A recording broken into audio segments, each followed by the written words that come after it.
Hello dear students, welcome back to my another video. So आज का video D block के ऊपर रहेगा। तो आइए देखते हैं डी ब्लॉक के अंदर क्या क्या चीज़ें इन्वॉल्व हैं। तो सबसे पहले आपसे पूछेगा कि इसका डी ब्लॉक एलिमेंट्स जो होते हैं उनका जीईसी क्या होता है।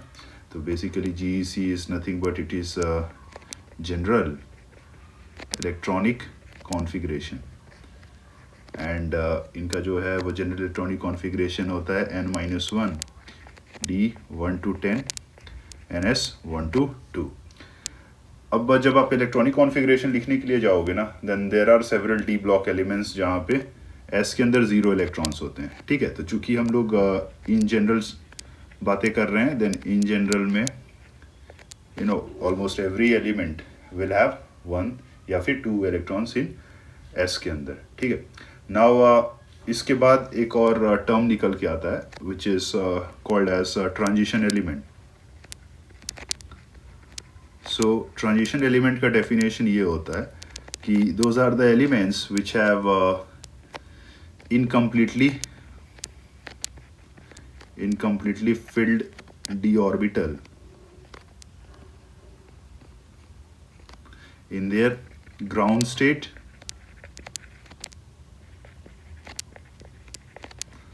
or most common oxidation state,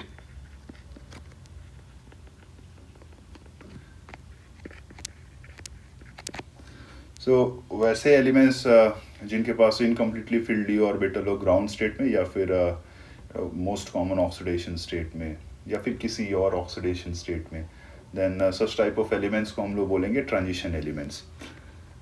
ठीक है, तो यहाँ पे जो है डी ब्लॉक एलिमेंट्स को बेसिकली 3 कैटेगरी में बांटा गया है। It is like 3D series element, then 4D series element, है ना, देन 5D सीरीज एलिमेंट।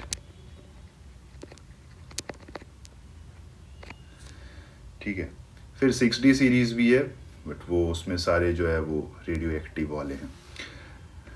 तो यहाँ पे 3D सीरीज के अंदर अगर मैं बात करने जाऊँ, then starting material is scandium, फिर टाइटेनियम, समझ रहे हो, vanadium, chromium, manganese, iron, cobalt, then nickel, copper and zinc.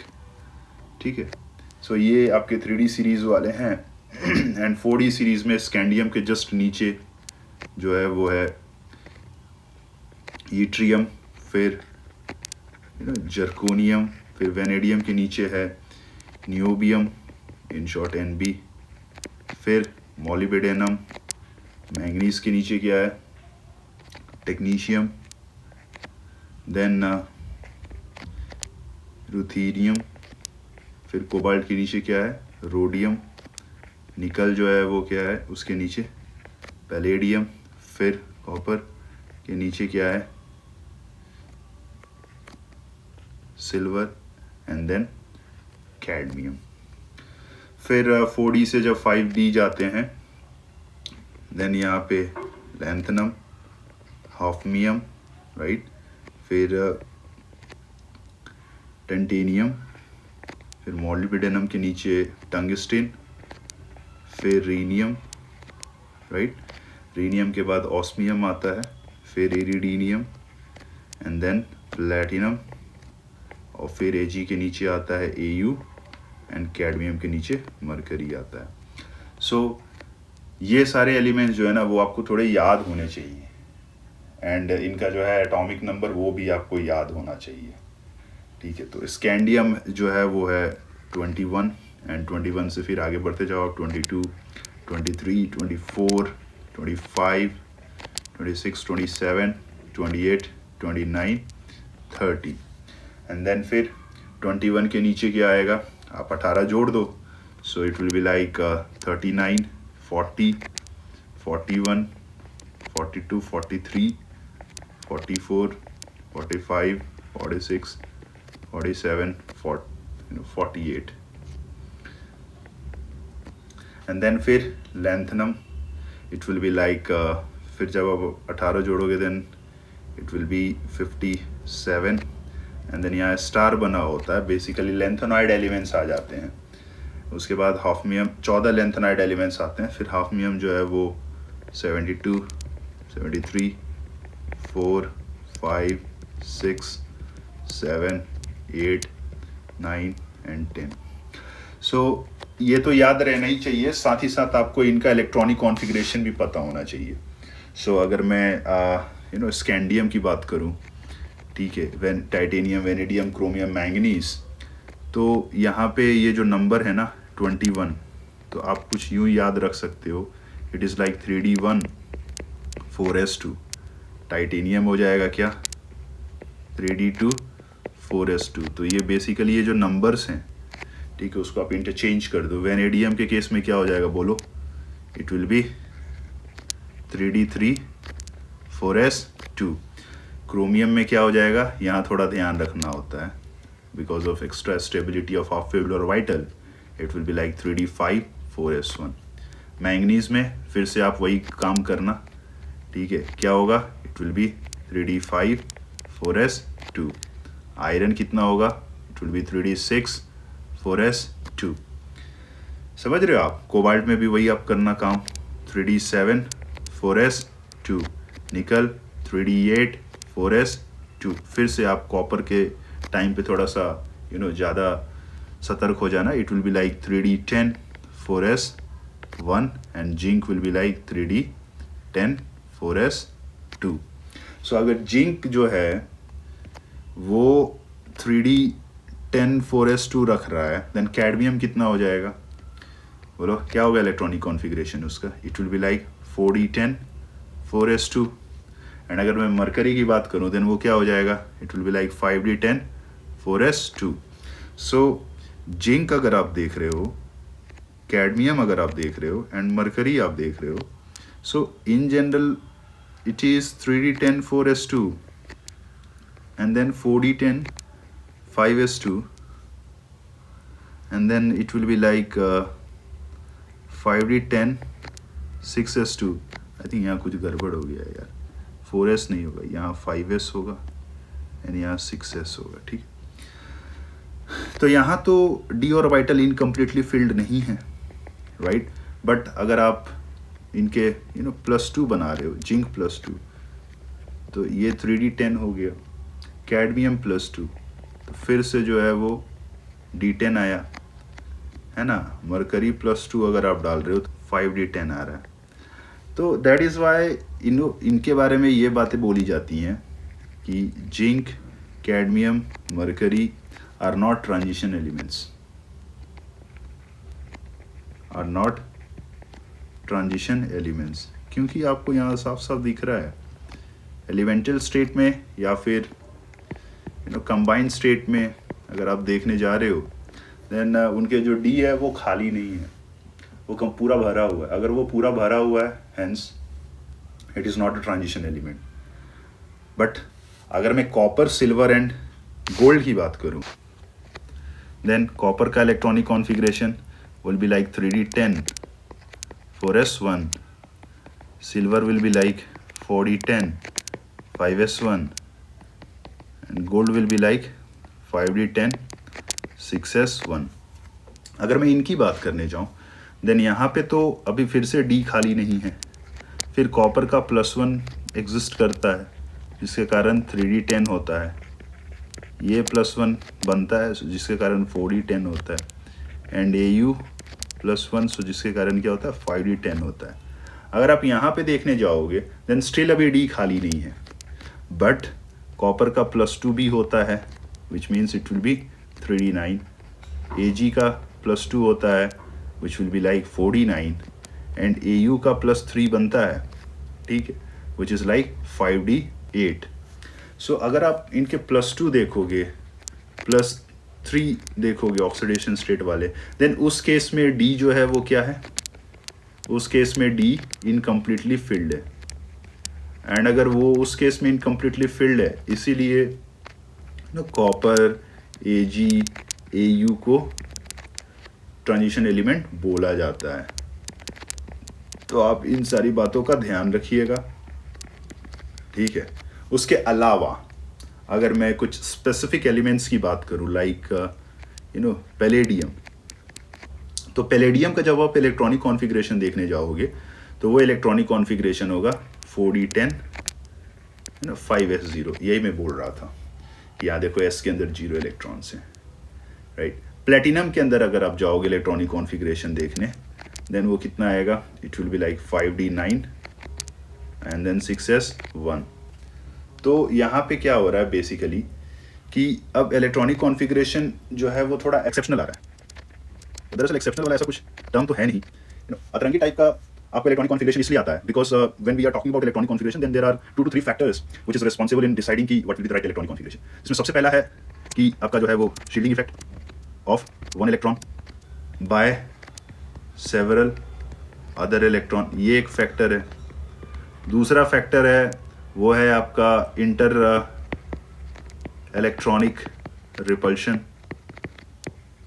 And इसमें एक और फैक्टर निकल कर आता है, वो आता है बेसिकली आपका न्यूक्लियर अट्रैक्शन कितना है। सो ये इन सारे फैक्टरों को देखने के बाद जो है वो इलेक्ट्रॉनिक कॉन्फ़िगरेशन डिसाइड किया जाता है, ठीक है। तो आप ये मत बोल देना कि एक्सेप्शनल है एंड ऑल, ये सारे फैक्टर्स देखने के बाद से जो डोमिनेटिंग होता है उसके बिहाफ पे जो है इलेक्ट्रॉनिक कॉन्फ़िगरेशन डिसाइड किया जाता है, ठीक है।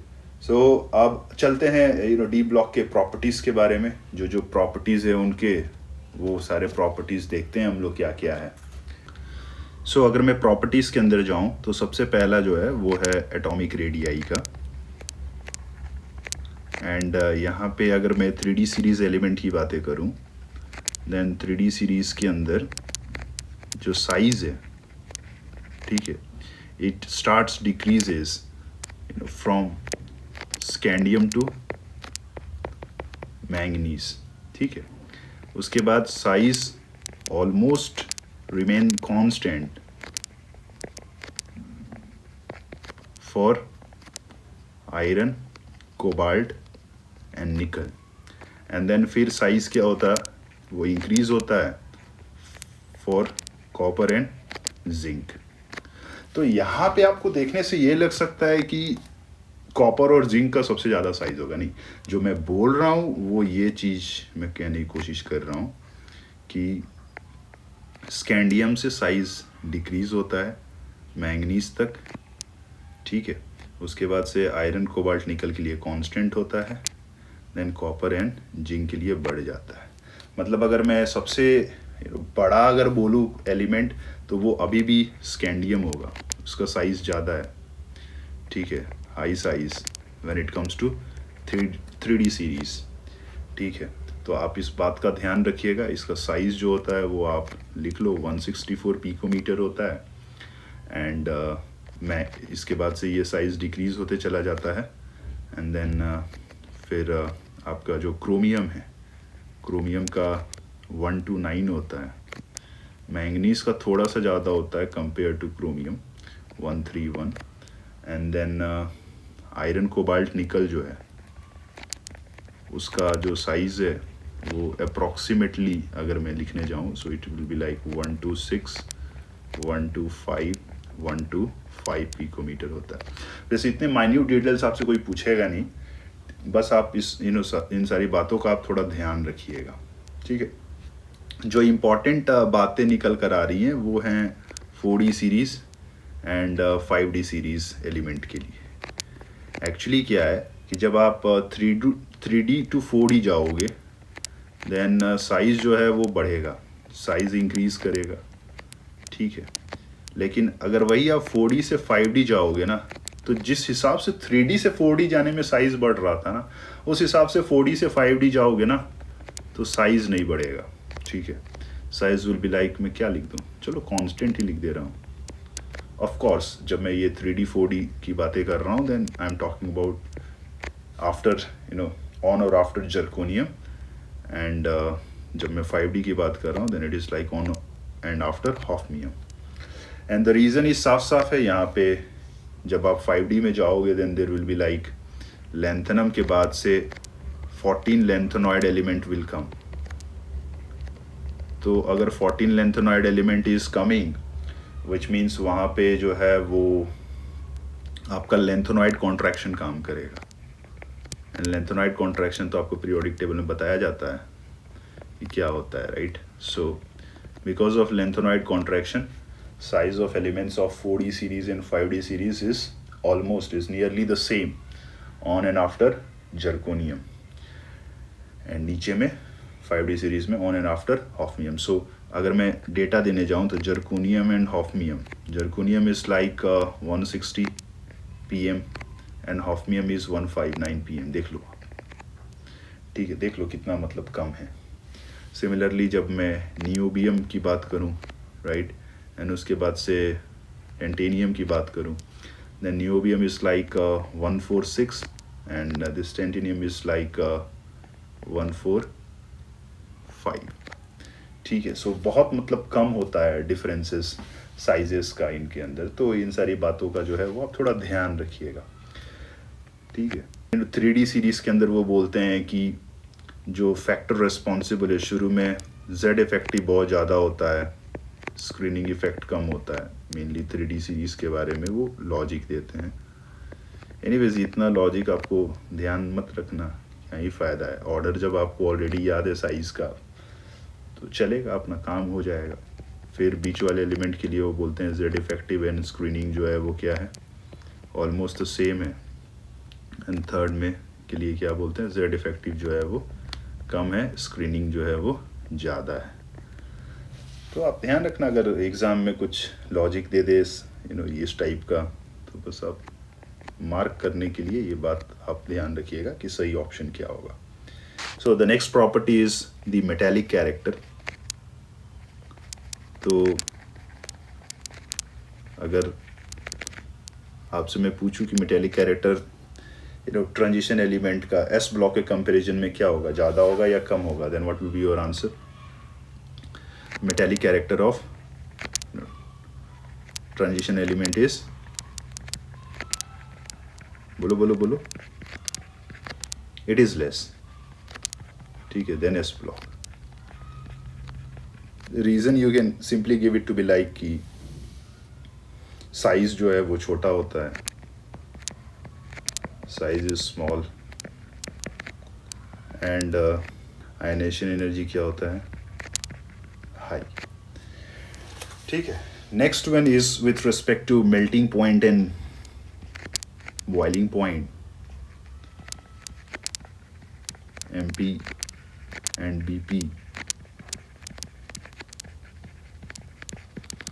तो melting point and boiling point अब मेटल्स का हम लोग बताएंगे बेसिकली, पर्टिकुलरली 3D सीरीज़ के बारे में थोड़ा ज़्यादा बातें मैं करूँगा.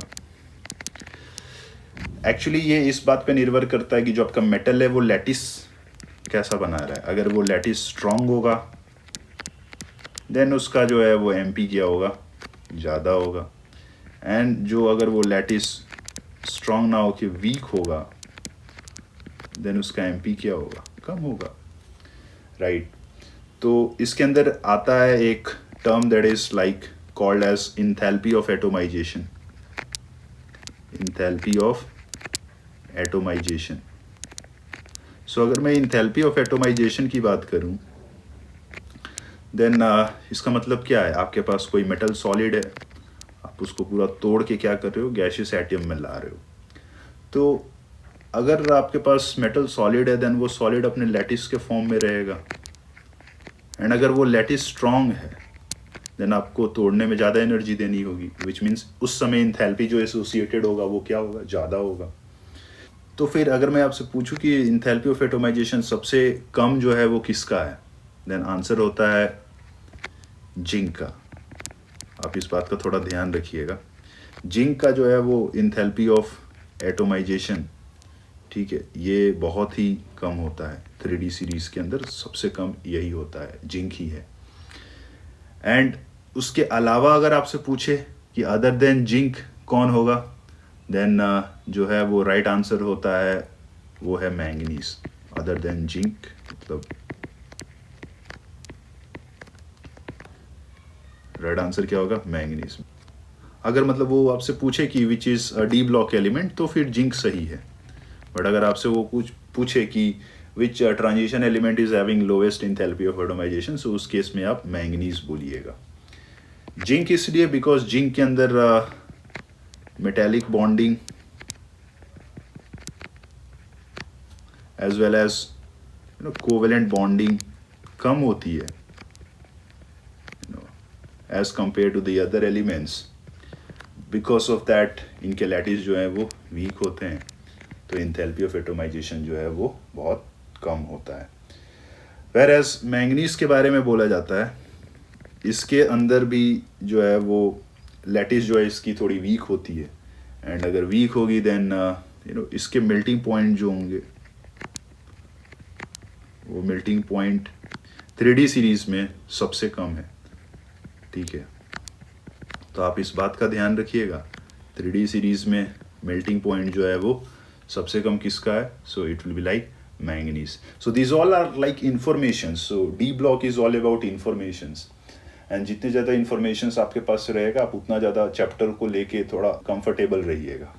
एंड अगर मैं पूरे 4D सीरीज 5D सीरीज को अगर मैं क्लब कर दूं, बेसिकली कंप्लीटली डी ब्लॉक के बारे में मैं बात करूं, तो सबसे ज़्यादा जानते हो मेल्टिंग पॉइंट किसका होता है? सबसे ज़्यादा जो है वो पूरे डी ब्लॉक एलिमेंट में मेल्टिंग पॉइंट टंगस्टन का होता है. तो आप इस बात का ध्यान रखिएगा. It is having the highest melting point in complete D block. जो अगला प्रॉपर्टी निकल कर आता है वो आता है डेंसिटी का. And density is what? It is like mass by volume. So अगर मैं 3D सीरीज एलिमेंट की बातें करूं, देन 3D सीरीज में डेंसिटी जो है it increases from scandium till copper, and for zinc it decreases.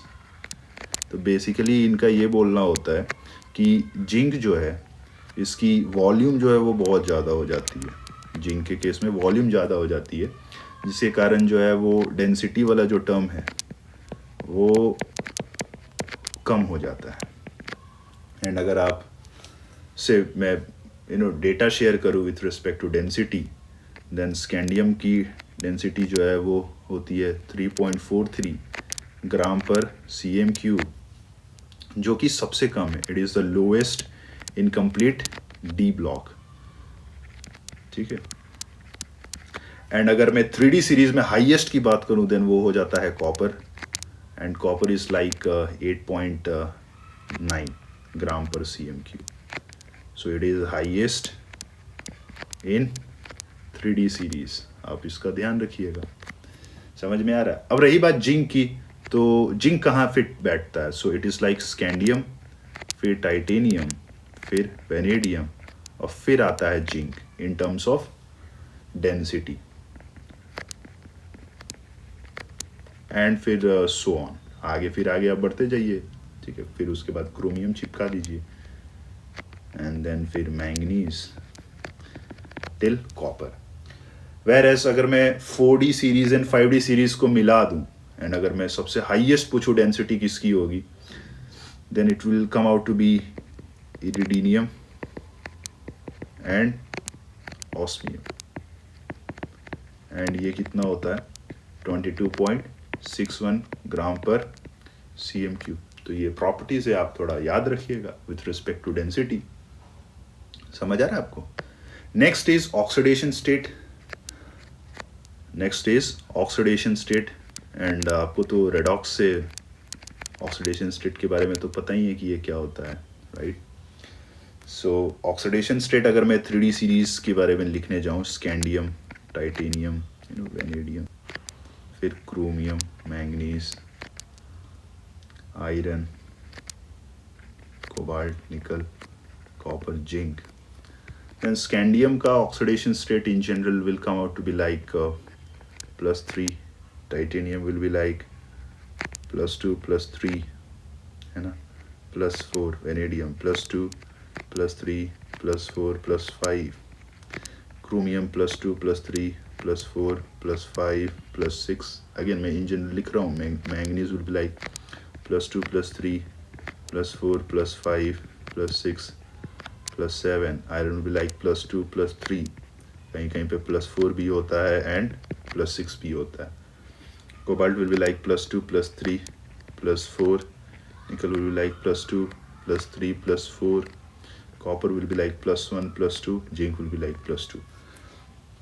So अगर आप यहाँ देख पा रहे देन ये चार्ज जो है वो ऑक्सीडेशन स्टेट +2 यूनिट से ज़्यादा हो रहा है. तो उसके लिए रिस्पॉन्सिबल फैक्टर क्या है?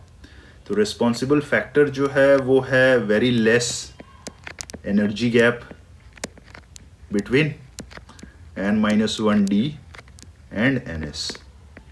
समझ में आ रहा है आपको?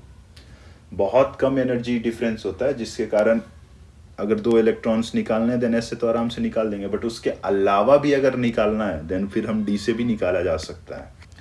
तो अगर ऐसा है then variable oxidation state show होगा, एंड अगर वेरिएबल ऑक्सीडेशन स्टेट शो होगा देन फिर आपको ये सब जो है इन जनरल कॉमन ये आपको याद रहना चाहिए.